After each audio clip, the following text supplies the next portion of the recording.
큰 집에는 금그릇과 은그릇뿐만 아니라 나무그릇과 질그릇도 있어서 어떤 것은 귀하게 사용되고 어떤 것은 막 사용되기도 한다. 그러므로 누구든지 이러한 것에서 자신을 깨끗하게 하면 그는 주인이 모든 좋은 일에 요긴하게 사용하는 귀하고 거룩한 그릇이 될 것이다. 아멘. 생각해 보면 제가 다니던 이제 중학교 선생님은요, 굉장히 깨어 있으셨던 분인 것 같아요. 일반 선생님 같지 않게 많은 학생들이 영어를 떠나지 않게 하시려고, 또 영어에 재미를 붙이게 하시려고 수많은 시도들을 하셨던 것 같습니다. 교과서의 문제는 최소한으로 하면서요, 선생님이 자주 하셨던 것 중에 하나가 뭐냐면 보조 교재로 팝송을 사용하신 거였어요. 팝송. 여러분들은 팝송을 얼마나 좋아하시는지 잘 모르겠지만 사실 저 같은 사람들은 팝송을 썩 좋아하지 않습니다. 왜냐하면 무슨 말인지를 잘 모르거든요.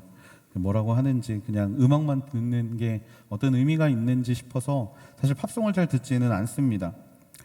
하지만 그 시간에 배웠던 팝송들을 굉장히 많이 기억을 하고 있습니다. 그 시간에 이제 배웠던 팝송들이 이런 거예요. 뭐 파워 오브 러브 같은 거, 그다음에 컨트리 로드, 뭐 테이크 미 홈 컨트리 로드, 뭐 이런 컨트리 팝 이런 것들을 참 많이 배웠었는데요. 배운 팝송 중에 제가 제일 좋아하는 팝송이 있습니다. 여러분도 눈치채셨겠지만 오늘 설교 제목인 Let It Be라는 노래입니다. 시대를 풍미했던 정말 모든 사람들이, 저희 아버지 세대도 알고 있고 또 저의 세대도 알고 있고 심지어는 지금의 20대 시대들까지 알고 있는 바로 그 그룹 비틀즈의 노래인데요. 이 노래를 좋아하는 이유는요, 혹자들은 이렇게 이야기하더라고요. 가브리엘 천사가 마리아에게 나타났을 때 네가 성령으로 잉태하여 아들을 낳을 것인데 그 이름을 임마누엘, 예수라 하라라고 이야기했을 때 주님이 말씀하신 것이 내게 그대로 이루어지기를 바랍니다. 그래서 여기에 착안해서 레리비라는 제목을 지었다라는 이야기들이 찾아보니까 있더라고요. 그런데 그런 의미는 아니고요. 이 노래를 바라볼 때마다 약간 전도서를 보는 것 같은 좀 그런 마음이 제 안에 있습니다. 인생을 살아온, 또 인생을 살다가 깨닫게 된 어떤 그런 철학이 노래에 담겨져 있는 것 같은 생각이 이 노래를 부를 때마다 느껴지는데요. 가사 중에 이런 가사가 있죠. Let it be, there will be an answer, let it be. 그러니까 이 말을 우리말로 어떻게 해석해야 될지 좋을까? 네, 제가 해석을 잘 못하니까 열심히 검색을 해봐서 좋은 해석을 찾았는데요. 그냥 그대로 있어라. 그 안에 답이 있을 거야. 그냥 그대로 너를 내버려 두어라 라는 정도로 해석하는 게 가장 좋을 것 같더라고요. 비틀즈가 어떤 의미로 이 노래를 만들었는지는 아마 그들만이 알 겁니다. 그들만이 알 텐데요. 그냥 그대로 있어라 라는 이 한 구절이 사실 말씀을 읽는 우리들에게 시사하는 또 비슷한 의미를 가진 한 구절을 생각하게 합니다. 고린도전서 7장 20절 말씀인데요. 그 내용이 이렇습니다. 각 사람은 부르심을 받은 때의 상태 그대로 머무르십시오. 부르심을 받은 상태 그대로 자신을 내어 놓으십시오. 내버려 두십시오. 하나님의 소명을 받는 거 매우 중요한 일입니다. 우리는 하나님의 소명을 받고 지금 이 자리 가운데 나오고요. 각자의 섬김의 자리 가운데 있고요. 특별히 리더라는 부르심의 자리, 순장으로서 또 그룹장으로서 MC로서의 부르심의 자리, 수많은 부르심의 자리를 소명을 가지고 나아갑니다. 그것이 우리의 인생의 방향과 목적이 되어주기 때문에 우리는 하나님 앞에 더 깊은 소명, 더 뜨거운 소명, 더 길고 더 확실한 소명을 받기를 원합니다. 하나님이 이 자리로 나를 부르셨다라는 소명, 그것만큼 감동스러운 일이 없습니다. 나를 부르시고 나와 함께 하시는 그 하나님이 나를 사용하기를 원하시는 그 자리, 소명의 자리, 누구나 꿈꾸는 자리죠. 그러다 보니까 많은 분들이 이 소명에 대해서 고민을 참 많이 합니다. 소명에 대한 고민. 그리고 소명의 자리로 부르심을 받았지만 그 자리에서 또한 고민을 더해 가지요. 저만 그런지 모르겠습니다만은 어린 시절부터 우리들은 특별해야 된다라고 배웠습니다. 남들과는 달라야 한다라고 배웠고요. 조금이라도 놀고 있으면 부모님은 어김없이 우리에게 너 이렇게 해서는 남들과 똑같이 살 수밖에 없어라고 이야기를 하셨던 기억이 있습니다. 그러다 보니까 저도 모르게 언제나 남들보다 한 발짝 더 노력해야 되고 남들보다 한 발짝 더 특별한 것을 바라야 되고 그게 잘하다 보니까 직장을 구할 때도 남보다 특별한 스펙 하나를 더 갖고 싶어 하는 이러한 마음들이 우리 안에 자라는 것들을 발견하게 됩니다. 그런데 이것이 비단 사회에서의 일뿐만이 아니라 소명의 자리에서도 우리에겐 이런 부담감이 있다라는 거예요. 소명의 자리에서도 남들보다 더 특별한 소명을 받고 싶고 남들보다 더 훌륭한 소명을 받아서 더 크게 쓰임을 받고 싶고 그래서 이 시대에 하나님의 빛이 되는 남들은 그렇게 살지 못하지만 나는 그렇게 살고 싶은 덕원이 되고 싶은 소망. 그래서 모두가 요셉을 꿈꾸고 다니엘을 꿈꾸고 다윗을 꿈꾸는 게 아닌가 싶습니다. 모든 사람이 그렇게 쓰임 받을 수 있다면 얼마나 좋겠습니까? 모두가 모세처럼 특별하고 모두가 여호수아처럼 전쟁에서 매번 승리하고 모두가 다윗처럼 하나님의 사랑을 매일매일 경험하면서 그 왕이라는 자리, 그 특별한 한 명을 위해 예비된 자리를 살아갈 수 있다면 참 좋겠지만 대부분은 그렇지 못하죠. 이런 부르심보다 먼저 생각해야 될 부르심이 우리에게 있다라는 사실은 잊어버린 채 우리는 특별한 무언가를 쫓아가고 있지는 않은지 이 시간 함께 돌아보게 되기를 소망합니다. 하나님은요, 그런 특별한 부르심 이전에 우리에게 준비해 놓으신 부르심이 있습니다. 우리 자신이라는 부르심입니다. 저로 따지면 배행삼이라는 부르심입니다. 20절 말씀인데요. 큰 집에는 금그릇과 은그릇뿐 아니라 나무그릇과 질그릇도 있어서 어떤 것은 귀하게 사용되고 어떤 것은 막 사용되기도 한다. 아멘. 각 그릇들은요, 처음부터 목적을 가지고 만들어집니다. 만들고 보니 금그릇이 되고 만들고 보니 은그릇이 되고 만들고 보니 질그릇이 되는 게 아니라 처음부터 금그릇, 처음부터 은그릇, 처음부터 나무 질그릇으로 만들어진다라는 거예요. 그러다 보니까 우리 안에 욕망이 생깁니다. 동경이라는 욕망이죠. 금그릇이 되고 싶다, 은그릇이 되고 싶다 라는 욕망 말입니다. 나무그릇이나 질그릇의 입장이라면 당연히 왠지 나보다 더 뛰어난 것 같고 나보다 더 특별한 것 같은 대상이 되고 싶은 게 우리의 마음이라는 거예요. 어찌 보면 당연히 생각할 수밖에 없는 그런 욕망이 우리 안에 있음을 부정해서는 안 됩니다. 누구나 그렇기 때문이에요. 그런데요, 여러분, 그런 욕망을 갖기 이전에 우리는 먼저 생각해 보아야 될 게 있어요. 그것이 무엇이냐면 하나님께서는 도대체 나를 왜 이런 모습으로 만들어 두셨을까입니다. 하나님께서는 나를 왜 이런 모습으로 만들어 주셨는가? 왜 나를 질그릇으로 만들어 주셨는가? 왜 나를 처음부터 나무 그릇으로 만들어 주셨는가? 왜 나를 은그릇으로 만들어 주셨는가? 금그릇으로 만들어 주셨는가를 우리는 생각해 보아야 합니다. 하나님께서 한 사람을 부르실 때 이 땅에 그 사람을 태어나게 하시고 그 사람이 자라는 과정을 계속 지켜보시면서 아 그래 이쯤 되면 얘는 좀 특별하게 쓸 수 있겠다. 이쯤 되면 얘의 능력, 얘의 달란트가 커졌으니까 이제 얘를 이 자리로 세워야겠다라고 생각하실까요? 잘 자랐기 때문에 소명의 자리로 부르실까요? 아닙니다. 하나님은 시간을 초월하시는 분이에요. 우리의 인생을 시간의 흐름대로 바라보시면서 이쯤 됐으면 이거 쓰니까 써야겠다.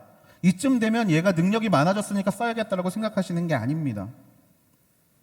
온 시간대에 동시에 존재하시는 하나님은요, 우리의 전 인생을 보고 계세요. 우리의 모든 것들을 보고 계세요. 그렇다면 우리를 소명의 자리로 부르시는 하나님의 그 소명은 언제 결정되느냐? 바로 우리가 모태에 있을 때부터, 아니 이 땅이 창조되기 이전에, 하늘과 땅이 창조되기 이전에 하나님의 소명에 대한 부르심, 우리 자신에 대한 하나님의 계획은 이미 준비되고 있었음을 믿습니다. 그 하나님, 처음부터 모든 것을 예비하시고 준비하신 하나님이 바로 그 예비하심을 가지고 저와 여러분을 부르신다라는 거예요. 한마디로 내 모습은요, 이 모습은 질그릇 같은 내 모습, 나무 그릇이라고 생각하는 나의 모습은 바로 하나님 쓰시기에 가장 좋은 모습이라는 사실을 우리는 절대로 부정해서는 안 됩니다. 타인의 것을 부러워하기 이전에 이렇게 나를 만드신 하나님, 그 하나님이 왜 나를 이렇게 만드셨는지를 신뢰하면서 우리는 이 모습을 가지고 어떻게 하나님께 쓰임이 될 수 있을지를 고민할 수 있어야 한다는 거예요. 우리가 사용을 받다 보면, 하나님의 소명의 자리 가운데 섬기다 보면 가지지 못한 것들을 참 많이 발견합니다. 그러다 보니까 더 많은 기술과 더 많은 능력과 더 많은 어떤 다른 사람들의 모습들을 따라가려고 우리는 참 많이 발버둥을 칩니다. 그러다 보니 리더라는 자리, 섬김의 자리, 소명의 자리를 우리는 기술의 자리로 생각하기가 쉽습니다. 이런 능력, 이런 기술이 있으면 좀 더 잘할 수 있겠지. 이런 기술이 있으면 남들보다 더 잘 섬길 수 있겠지. 그렇게 기술의 자리로 생각할 때가 많지만요, 리더십은요, 어떤 그렇게 지금 여러분들에게 말씀드리는 이 순간이 여러분들이 그런 노력을 폄하하려는 게 절대 아니지만, 그 기술을 통하여서 더 좋은 리더가 되려고 노력하기 이전에 필요한 것이 바로 나에 대한 진지한 고민과 나의 존재에 대한 진지한 하나님 앞에 성찰이 있어야 한다라는 거예요. 내가 과연 어떤 사람인가? 하나님은 왜 나를 이런 사람으로 만들어 주셨는가? 하나님은 왜 나를 이렇게밖에 살 수 없는 사람으로 만들어 주셨는가? 이것에 대한 고민이 먼저 있어야 한다라는 이야기입니다. 그리고 이런 고민을 할 때 우리가 꼭 기억해야 될 게 있어요. 그것은 바로 소명은 성적순이 아니라는 겁니다. 소명은 성적순이 아닙니다. 리더십 콜링을 하다 보면요, 많은 분들이 이렇게 이야기를 하십니다. 저는 깜이 아닙니다. 저는 능력이 없습니다. 저는 그 일을 감당할 만한 사람이 아닙니다. 저보다 잘하는 사람 정말 많고요, 저보다 훌륭하고 뛰어난 사람 정말 많습니다. 저는 아니에요 라고 이야기하시는 것들을 정말 많이 볼 수 있습니다. 이 대답에는 전제가 있죠. 나의 능력을 다른 사람들의 능력과 비교해 봤을 때 내가 부족한 사람이다라는 이야기입니다. 마치 리더십이라는 거를 소명의 자리라고 불리우는 자리들을 능력별로 성적을 매기고 나는 아직 커트라인을 통과하지 못하는 사람이라고 스스로 생각한다라는 거예요. 그런데 여러분, 그것은 지극히 나 중심적인 생각입니다. 그것은 지극히 불신앙과 같아요. 소명을 가르는 것은 성적이 아닙니다. 처음부터 금그릇과 은그릇으로 만들어진 지체들은 그러면 처음부터 태어났을 때 성적이 좋아서 그렇게 만들어진 걸까요? 아닙니다. 이것은 쓰임이 다를 뿐이에요. 절대로 성적순이 아닙니다. 리더는 성적순으로 완성이 되는 것이 아니라, 성적순으로 차별이 되는 것이 아니라 다름으로 차별이 됩니다. 금그릇과 은그릇, 질그릇과 나무그릇은 다릅니다. 모습이 다르고 제작 과정이 다릅니다. 그리고 무엇보다 들어간 재료가 다르죠. 다름이 포인트입니다. 무슨 이야기냐면, 능력이 없어서 소명의 자리로 갈 수 없다는 것이 아니라, 소명이 성적으로 결정이 되는 것이 아니라, 하나님을 인정하지 않는 그 마음이 정말 우리의 소명의 자리로 나아가는 그 과정 가운데에서 정말 그 불신앙에 붙잡혀 있는 것이 아니라 다름으로 쓰임을 받을 수 있다는 거예요. 수직적 우월의 문제가 아니라 수평적 다름의 문제라는 겁니다. 이 다름을 가름하는 것이 무엇이냐? 바로 그 사람의 인생입니다. 여러분, 모든 사람의 인생은 같지 않습니다. 모든 사람의 인생은 다 다릅니다. 여러분, 세바시나 나침반 같은 강연 프로그램에 사람들이 나와서 자신의 인생을 이야기하는 모습들을 많이 보셨을 거예요. 그 모습들이 다 똑같던가요? 아니요, 똑같지 않습니다. 다양한 사람들이 다양한 모습을 가지고 인생을 살아옵니다. 금그릇은 금그릇의 인생이 있고, 은그릇은 은그릇의 인생이 있으며, 나무그릇은 나무그릇의 인생으로 그의 삶을 살아가게 됩니다. 하나님이 소명자에게 원하시는 것은요, 그 다름을 가지고 다르게 태어난 사람들이 한 번도 경험해보지 못했던 생각과 그 자리로 이끌어가는 역할을 바로 다른 인생을 산 또 다른 리더에게 맡겨주셨다라는 거예요. 한 번도 경험해보지 못했던 인생, 한 번도 살아보지 못했던 인생을 가지고 다른 이들에게 그 인생을 보여주기 위해서 하나님은 그 사람들을 소명의 자리로 부르신다라는 겁니다. 질그릇이 리더면요, 금그릇은 질그릇의 인생을 바라볼 수 있게 됩니다. 나무 그릇이 리더면요, 은그릇은 나무 그릇이 어떻게 쓰임 받았고 어떻게 살아왔고 어떤 자리에서 사용이 되었는지를 깨달을 수 있게 된다라는 거예요. 그것을 통하여 궁극적으로 하나님께서 기도하는 것이 무엇이겠습니까? 서로 비교해서 야, 너 인생 정말 별로다. 야, 나 같으면 그렇게 안 살아. 야, 너 인생 진짜 피곤하겠다. 이렇게 서로 정죄하라고 그런 역할을 나눠 놓으신 게 절대로 아닙니다. 하나님은 서로의 다른 인생들을 통하여서 보여주기를 원하시는 게 있었어요. 어느 곳에서도, 어떤 자리에서도 하나님이 역사하신다라는 사실을 말해주고 싶으신 겁니다. 전혀 다른 인생이지만 하나님은 어디에나 계십니다. 전혀 다른 자리, 전혀 다른 위치, 전혀 다른 생각 가운데 어디에서든지 하나님은 역사하고 계시다라는 거예요. 다양한 모습, 다양한 자리에 역사하시는 하나님, 그 어디에도 계시는 그 하나님을 서로의 인생을 통하여 나누고 하나님의 은총의 빛이 비춰지지 않는 곳이 세상에는 없구나라는 사실을, 어디에나 하나님의 빛이 비춰지고 있다라는 사실을 깨닫게 하시기 위해서 하나님은 그 다름을 이용하신다라는 겁니다. 평범한 인생에도 하나님이 계십니다. 굴곡진 인생에도 하나님이 계세요. 세상이 말하는 성공한 인생에도 하나님이 계시고요, 세상이 말하는 실패한 인생에도 하나님은 계십니다. 내가 남들과 다른 인생을 살아왔다면 그것이야말로 소명의 부르심입니다. 그것이야말로 특별한 부르심이에요. 스스로 나의 위치를 결정짓지 않게 되기를 소망합니다. 스스로 나의 소명의 자리를 성적순이라고 생각하면서 그렇게 하나님 앞에 버림받은 것 같고 그렇게 하나님 앞에 많은 은혜를 받지 못한 것 같이 그런 마음으로 여러분의 자리 가운데 서지 않게 되기를 축복합니다. 성적순이 아니라 다름의 문제입니다. 다름. 하지만 이 다름을 인정한다고 해서 모두가 소명의 자리로 잘 나아갈 수 있진 않겠죠. 그 다음 단계가 필요합니다. 그 다음 단계는 바로 하나님을 통해 이 다름을 해석하는 단계예요. 21절 말씀입니다. 그러므로 누구든지 이러한 것에서 자신을 깨끗하게 하면 그는 주인이 모든 좋은 일에 요긴하게 사용하는 귀하고 거룩한 그릇이 될 것이다. 아멘. 꿈보다 해몽이라는 말이 있습니다. 아무리 좋은 꿈이라고 해도 해석을 어떻게 하느냐에 따라서 그 꿈은 좋은 꿈이 될 수도 있고 나쁜 꿈이 될 수도 있습니다. 남들과 다른 우리의 인생도 마찬가지였죠. 앞에서 실패한 인생이라고 말씀을 드렸습니다. 세상이 말하는 실패한 인생, 여러분 다 알고 계실 거예요. 얼마 전에 교회 신문에서 저에게 Q&A의 시간을 좀 해달라고 부탁이 왔습니다.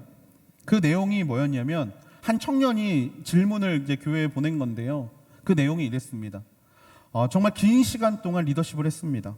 섬김의 자리에 빠지지 않았고 정말 하나님께서 보내신 자리를 어디든지 달려갔고 정말 그렇게 열심을 다해 최선을 다해 나의 인생을 하나님 앞에 드렸습니다.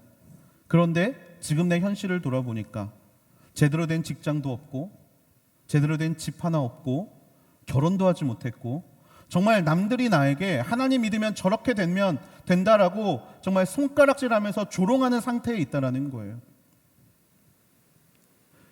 그 아픔을 질문으로 저에게 주고 이것에 대한 대답을 요청했던 적이 있습니다. 여러분, 이게 실망한 인생처럼 보입니까? 여러분, 이게 세상에서 말하는 실망한 인생입니다. 실패한 인생이에요. 그런데 여러분, 이게 하나님 앞에서 과연 그럴까요? 저는 절대로 그렇게 생각하지 않습니다. 저는 절대로 그렇게 생각하지 않습니다. 세상에 말하는 실패의 인생을 살고 있는 분들이 자신의 인생을 해석해야 되는 거예요. 하나님 앞에서 나의 인생을 해석해 가야 되는 겁니다. 하나님, 내가 왜 이렇게 살고 있나요? 왜 나의 지금은 이런가요? 이런 문제를 그냥 단순히 세상의 가치관과 세상의 방향으로 그 문제를 해석하려는 것이 아니라 하나님 안에서 그 문제를 해석을 해 가야 된다는 거예요. 인생을 해석하지 못하면 그것은 그냥 절망과 좌절로 가득 찬 그냥 그렇게 세상 사람들이 비웃는 인생에 불과하지 않습니다. 여러분, 21절에 나오는 이러한 것에서 자신을 깨끗하다라는 표현이 있습니다.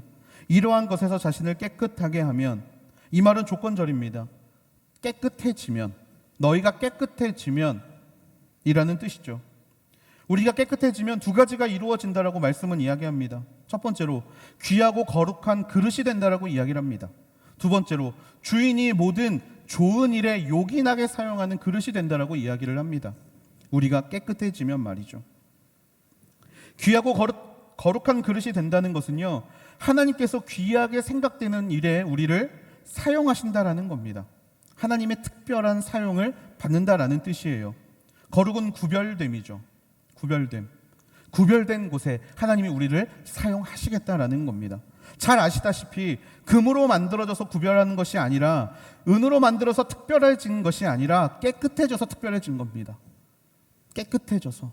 이 말은 다른 말로 우리가 우리의 인생을 하나님 안에서 제대로 해석하게 되면, 하나님 안에서 제대로 정확하게 해석하게 되면 하나님이 우리를 특별한 부르심으로 사용할 수 있으시다라는 이야기입니다. 두 번째로 주인의 모든 일에 요긴하게 사용하는 그릇이라는 뜻은요, 임마누엘을 말합니다. 하나님이 함께 하시는 인생. 하나님이 함께 하셔서 모든 좋은 일, 하나님이 하시는 일에 좋은 일이 아닌 게 어디 있겠습니까? 한마디로 하나님과 언제나 함께 하면서 하나님께 쓰임받는 그릇이 된다라는 거예요. 특권입니다. 이 특권을 언제 얻게 된다? 깨끗해질 때. 다른 말로 하나님 안에서 다름을 해석하게 될 때 쓰임받을 수 있다라는 겁니다. 깨끗해지기 위해서는 당연하게 예수 그리스도가 필요합니다. 그분의 보혈이 나를 씻겨야 됩니다. 그분의 보혈 앞에 내가 나아가서 십자가 앞에서 하나님 앞에 주홍과 같은 붉은 이 죄를 눈꽃과 같이 희게 만드는 그 십자가를 경험을 해야 합니다. 깨끗함의 시작이죠. 하지만 이 깨끗함의 과정에서 필요한 것이 바로 해석입니다. 나의 인생의 해석. 지금까지 살아왔던 순간들 가운데 모든 순간들을 하나님 앞에 내어놓고, 하나님 앞에 원망의 시간, 절망의 시간, 좌절의 시간까지도 하나님 앞에 내어놓고, 하나님, 이 시간이 통하여서 나를 어떻게 쓰시려고 이 시간을 나에게 주신 겁니까? 이 시간을 통해서 나에게 말씀하고자 하시는 것이 무엇입니까? 그렇게 하나님 앞에 여쭈어 보고 달려갈 수 있어야 한다라는 거예요. 하나님께서 이전 것은 지나갔으니 새 것이 되었다라고 말씀하시는 것은 이전에 우리의 모든 경험을 리셋시킨다는 말씀이 아닙니다. 우리의 지난날의 죄악을 깨끗게 하시는 것이지, 잊어버리신다는 것이지, 우리의 지난날에 살아왔던 모든 시간들을 리셋하신다는 말이 아니에요. 그것은 있는 그대로 남아 있습니다. 우리의 지난날은요, 나의 인생의 모든 경험들은요, 그대로 남아 있습니다. 하지만 예수 그리스도의 보혈 앞에서, 십자가 앞에서 우리가 이 문제를 해석하게 되면 이 전까지는 죄에 불과했던 일들이 이제 하나님이 사용하시는 소명으로 변화되게 된다라는 거예요. 어제는 분명히 죄였습니다. 어제는 분명히 죄의 행동이었습니다. 하지만 그 행동이 오늘 내가 소명의 자리로 나아가는데 하나님이 사용하시는 계기가 된다라는 거예요. 나의 인생의 모든 순간에 함께 하시는 예수님을 우리가 발견하는 시간, 그것이야말로 우리의 인생의 재해석의 시간입니다. 하나님은 나를 위해 일하고 계셨습니다. 하나님은 나와 언제나 함께 하셨습니다. 그 하나님이 언제나 나에게 말씀하고 계셨고, 그 하나님이 언제나 나에게 당신의 품을 보여주시다 보니까 내가 보지 못했던 것을 바로 그 해석의 시간을 통해서 깨닫게 된다라는 거예요. 세상이 말하는 실패의 순간을 살아왔다 할지라도 그 순간에 일하신 예수님을 발견하고 그 예수님을 통하여 인생의 재해석을 경험하신 분이라면 이것은 실패의 인생이 아니라 소명의 자리로 나아가는 인생이 됩니다. 그리고 이것을 경험한 모두는요, 앞으로 반드시 하나님 앞에 쓰임을 받게 될 줄로 믿습니다. 모세가 그러했듯이, 요셉이 그러했듯이, 다윗이 그러했듯이 나의 인생의 재해석, 이 인생의 변화를 통하여서 하나님 앞에 나아갈 수 있는 일이 바로 저와 여러분에게 일어날 수 있다라는 것입니다. 나의 경험들이 다름이 되어서 다른 사람들을 경험해보지 못한 순간으로 이끌게 된다라는 거예요. 결국 깨끗하게 준비된 이 다름을 통하여서 하나님은 우리를 소명의 자리로 부르시고 그 자리에서 다른 이들에게 그 다름에 역사하시는 하나님을 보여줌으로 그 모두를 하나님 품으로 돌아오게 하는 일이야말로 하나님이 오늘날 사명의 자리 가운데 서 있는 우리에게 요구하시는 일인 줄로 믿습니다. 우리 안에 있는 이 다름을 발견하기 위해서는 어떻게 해야 됩니까? 우리의 모습을 바라봐야 됩니다. 있는 모습 그대로, 있는 모습 그대로, let it be, 그냥 그대로 내려놓으셔야 합니다. 어떤 모습으로 포장하는 게 아니라 있는 모습 그대로를 바라보는 인생, 그것이야말로 하나님의 소명의 불꽃이 시작되는 자리라는 거예요. 부끄러운 고백이지만 저는 다른 목사님들처럼 지난 날들을 열심히 살지 못했습니다. 저의 20대의 모든 시간들을 한마디로 정의하면 게임이었어요. 20살 때부터 정말 하루에 16시간 이상을 그 게임에 미쳐서 게임 중독자처럼 살았습니다. 분명히 신학교를 다니고 있었어요. 그런데 게임 중독자로 살았어요. 주일에 교회도 가지 않고 예배에도 가지 않고 집안에 앉아서 하루 종일 게임만 하고, 그 인생이 제가 신대원 들어가기 전까지 계속됐었습니다. 28의 인생. 남들이 저에게 너 20대는 어땠어? 라고 말하면 말할 게 없는 거예요. 다른 목사님들은 그 20대에 정말 열심히 준비해서 그 시간들을 견뎌오셨고 버텨오셨고, 그렇게 신앙적으로 그 시간들을 쌓아오시다 보니까 지금 같은 나이대의 목사님들을 보면 너무나 다른 실력차를 확인해요. 그럴 때마다 저는 저의 과거를 너무 힘들어했습니다. 왠지 그 시간을 하나님이 나를 버린 것만 같은 시간처럼 여겨졌고, 그냥 그 시간에 나의 어떤 정말 세상 사람들이 말하는 그냥 그렇게 인생을 포기한 사람처럼 살아왔던 그 시간들 때문에 저는 저의 과거를 말하는 걸 너무나 부끄러워했었어요. 그런데 하나님을 만나게 되니까 그 과거가 다르게 해석이 됩니다. 여러분, 제가 게임을 하면서 시간을 보냈다는 것은 부정할 수 없어요. 그거는 돌이킬 수 없는 일입니다. 그것은 분명히 하나님 보시기에 죄가 맞아요. 그런데요, 여러분, 죄의 문제를 해결하고 나서는요, 그 경험이 전혀 다른 경험으로 나에게 찾아오더라라는 거예요.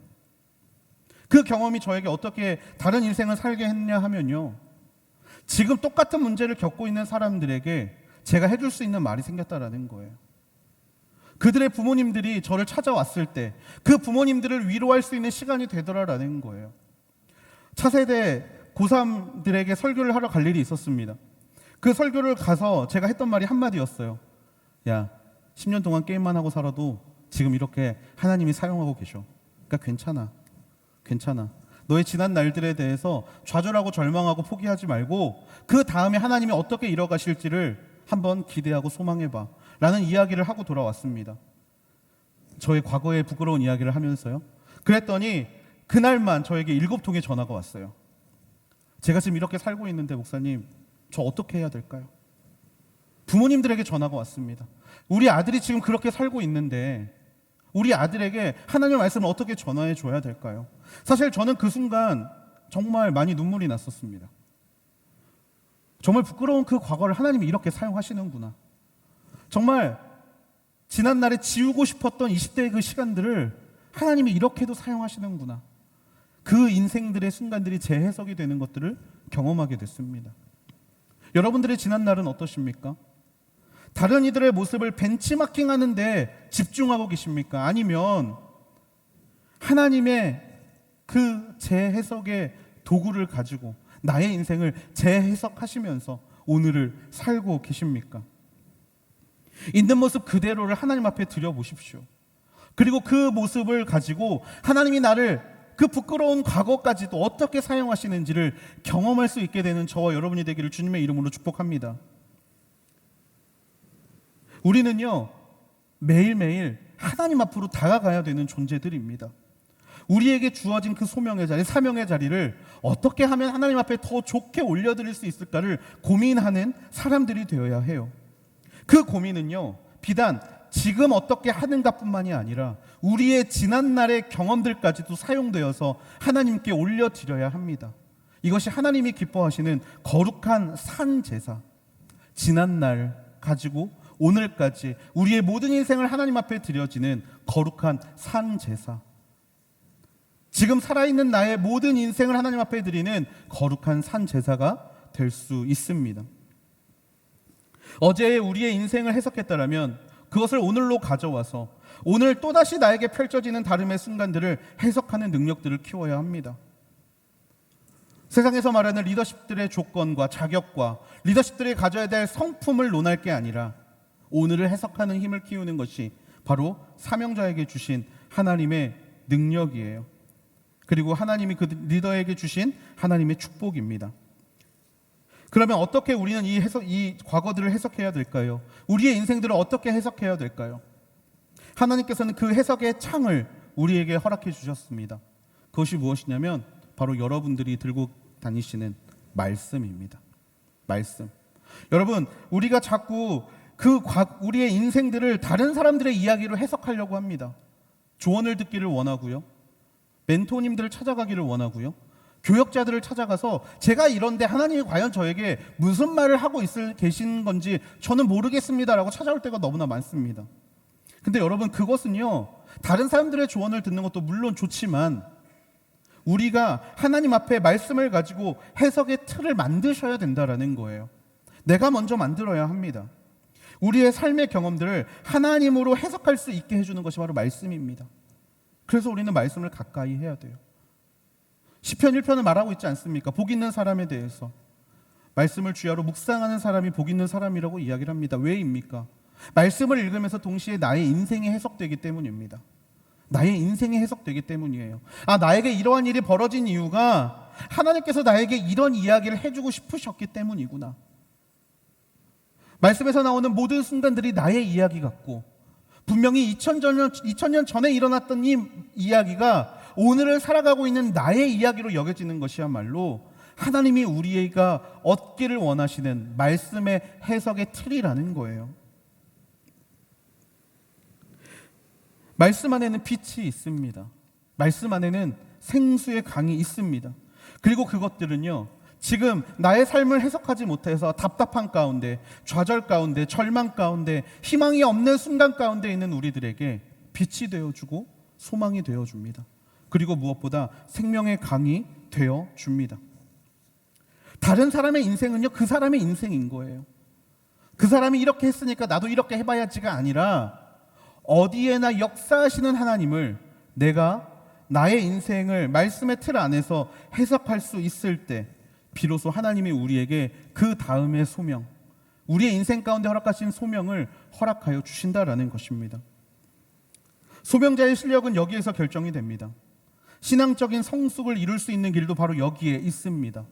소명자로 준비되는 일, 리더로서 준비되는 일, 우리가 맡은 자리, 부르심의 자리 가운데, 사명자의 자리 가운데 준비되는 일, 말씀을 가까이 하고 그 말씀으로 나의 인생을 해석하는 것.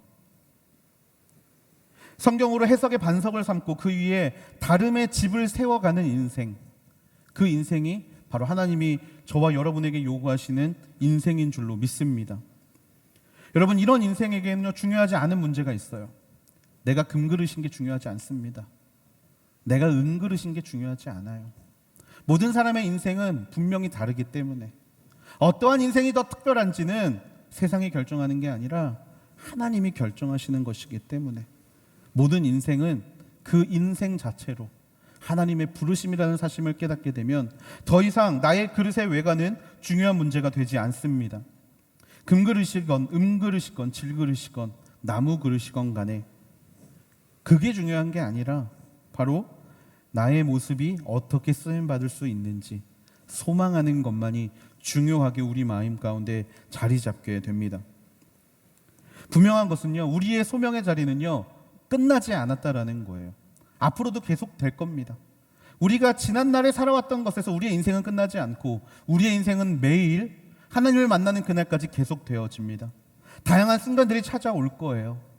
다양한 문제들이 우리 앞에 펼쳐질 것이고 다양하게 다른 사람들을 이끌어가야 될 순간들이 분명히 우리의 앞길에는 찾아올 겁니다.